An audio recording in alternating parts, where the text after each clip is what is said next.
5 seconds. That apart the liquor license which the respondent was required to procure to operate the bar in the hotel could only be procured in the month of May 2019. That apart, he stated that there is a failure on the part of the respondent to pay the management fee. He highlights the fact that as on July 31st, 2020, the total outstanding amount towards the basic management fee and the incentive management fee is a sum of rupees 2 lakh, which is required to be paid along with the interest at 2% per month as per Article 12(4) of agreement. The learned counsel submitted that the petitioner was shocked to receive an email purporting to terminate the agreement owing to alleged poor performance of the hotel in terms of generating revenues. The petitioner issued an immediate response to the email inter alia, bringing to the respondent's notice that the purported termination was unlawful owing to the lock-in period of 5 years in the agreement. The petitioner also highlighted how the failure of the respondent to provide essential facilities like swimming pool and liquor license has affected the revenues. Thereafter, the parties had discussions during which the petitioner asserted and explained that the lock-in period of 5 years would commence from July 2017 being the opening date, and the lock-in period would expire only by July 2022. The petitioner was shocked to receive a letter through email purporting to be another termination notice from the respondent. The respondent repeated the false contents of their previous communication and completely overlooked the facts stated in the petitioner's reply. Unfortunately, overlooking all the pleas taken by the petitioner, the respondent issued letter whereby the petitioner terminated the agreement executed between the parties.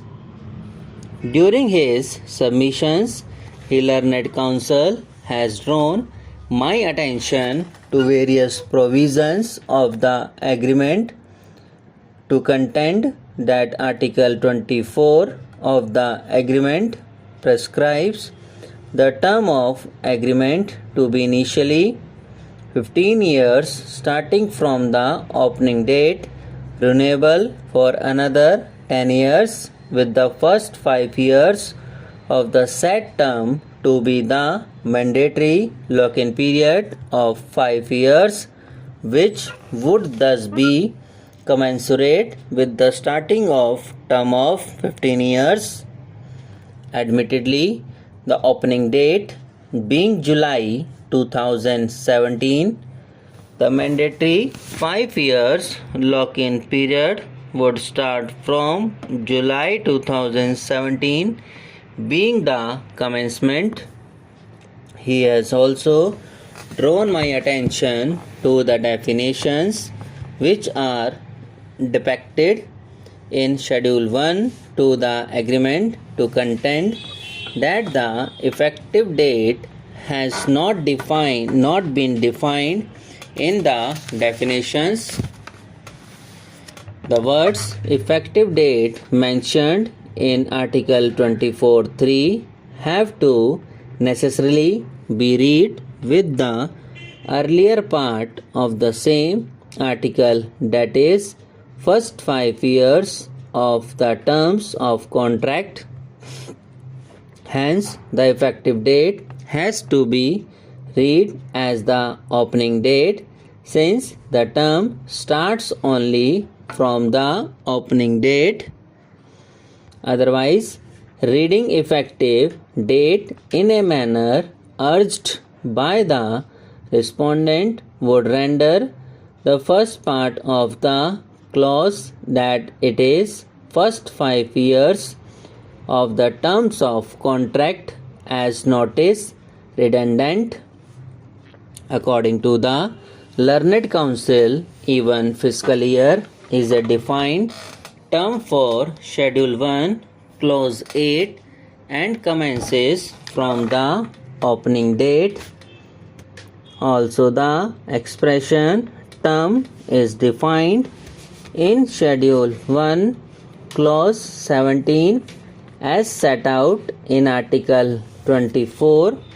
It is settled law that the agreement has to be read harmoniously in keeping with the principles of business efficacy as applicable in commercial contracts, and by looking to other clauses in the agreement to give effect and meaning to the intent of the parties. The Learned Counsel stated that reading of Article 9, 1 and 2 read with Article 12 makes it very clear that the management fee and the incentive fee is also payable for the opening date only. Article 9 is absolutely clear and only covers certain pre-operational activities prior to the opening of the hotels by the operator, for which the respondent had to bear the said pre-operational expenses. Article 2, Subclause 2, detailing the various activities to be done by the operator, that is the petitioner, herein relied upon by the respondent on a plain reading, clearly shows that except for the pre-operating expenses, Clause 2.1 referred above, all other duties and responsibilities relate only to the operation and maintenance of the hotel for the period May 15, 2015 till July 21, 2017. The hotel was under construction and non-operational, and hence the term commenced only from the opening date as defined under the agreement. Thus, till July 2022, the agreement cannot be terminated for any reason whatsoever. In support of the submission on interpretation of a contract, the Learned Counsel has relied upon the various judgments. According to the Learned Counsel, as the respondent is disentitled from terminating the contract during the lock-in period under any circumstance, either with cause or without cause, the agreement is not hit by Section 14 or 41 of the Specific Relief Act 1963. Rather, the mandatory lock-in period is an express negative covenant within the meaning. Subscribe now and press the bell icon. Never miss an update.